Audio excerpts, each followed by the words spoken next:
အခုမှသမီးပြောပြတဲ့စာအုပ်နာမည်ကတော့နှွေးထွေးလှပတင်မဘွားဖြစ်ပါတယ်အခုဆိုတင်မပြောနေပါပြီဘာဖြစ်လို့လဲသိလား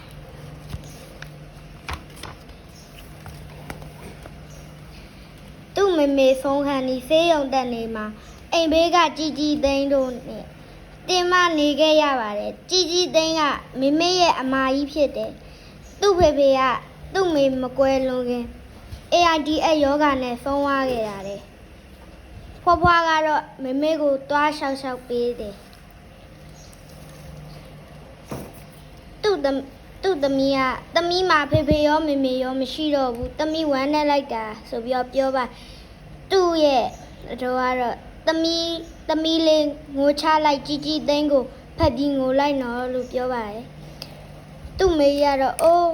ညီလေးအနားမှာဖွားဖွားတို့ရှိပါတယ်လို့ပြောပါတယ်သူကတနေ့မှာဖေဖေနဲ့မေမေကိုသတိရ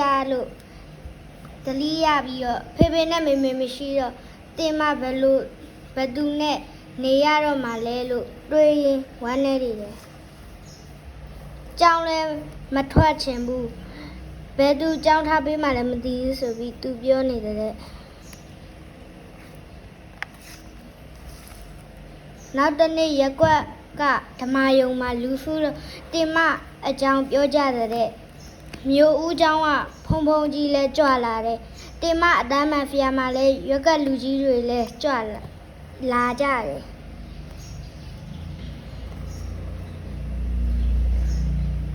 သမီးအားမငယ်နဲ့ရှေ့ရဲ့အတွက်ဝိုင်းပြီးအဖြေရှာကြရအောင်သမီးလေးကရောဘာဖြစ်ချင်တယ်လဲသမီးစိတ်ထဲရှိတာပြောပြဖမ်းပါလို့သူ့ဆရာမပြောတယ်မေမေကိုအရန်တရိရတဲ့ဦးရဲ့ပြီးတော့သမီးကြောင်းလေးဖက်နေခြင်းတယ်လို့ပြောတယ်ဆရာမအော်ကလေးရဲ့သမီးကြောင်းဖက်နေရမှာပေါ့သမီးရဲ့တငယ်ချင်းတွေကလည်းသမီးကြောင်းပြန်အတက်ကိုညှောနေကြတယ်သမီးရဲ့လူတယောက်ကကလေးရဲ့စားရေးတောက်ရေးကရောဦးဖင်ကဖုန်ကြီးကျောင်းကိုလှူထားတဲ့စာအုပ်ကိုခဲရန်တို့ဘောပင်တို့ကိုကလေးမလေးအတွက်ဖုံတို့ပေးမယ်ဒီအတွက်စိတ်မပူနဲ့ကျမကထမင်းဖိုင်ဖွင့်ထားတာပဲတယောက်ကတော့ကောင်းကောင်းကျွေးနိုင်ပါတယ်လူတယောက်ကတော့ကျွန်တော်ကကလေးမအတွက်အဝေးအစားတွေတာဝန်ယူပါမယ်နေတာကတော့ជីသိန်းတို့နဲ့ပဲဆက်နေပေါ့သမီးရဲ့နောက်ပြီးဖုံကကောင်းမလေးတင်မစားဝတ်နေ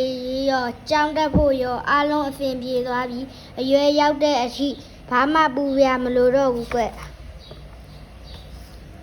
ခုတော့တင်မကြောင်းပြန်တက်နေရပြီးကြောင်းပိတ်ရဆိုရင်တော့ជីသိန်းဖေးလိုက်သွားတယ်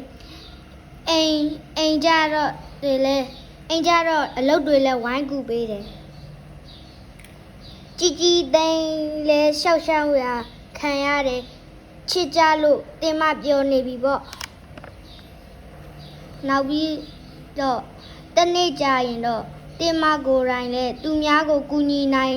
တဲ့သူတယောက်ဖြစ်လာရမယ်လို့ယုံကြည်ကြပါတယ်အခုဖတ်ပြပါတဲ့သမီးနာမည်ကတော့ခင်နိုင်ရဲ့ဒီပါ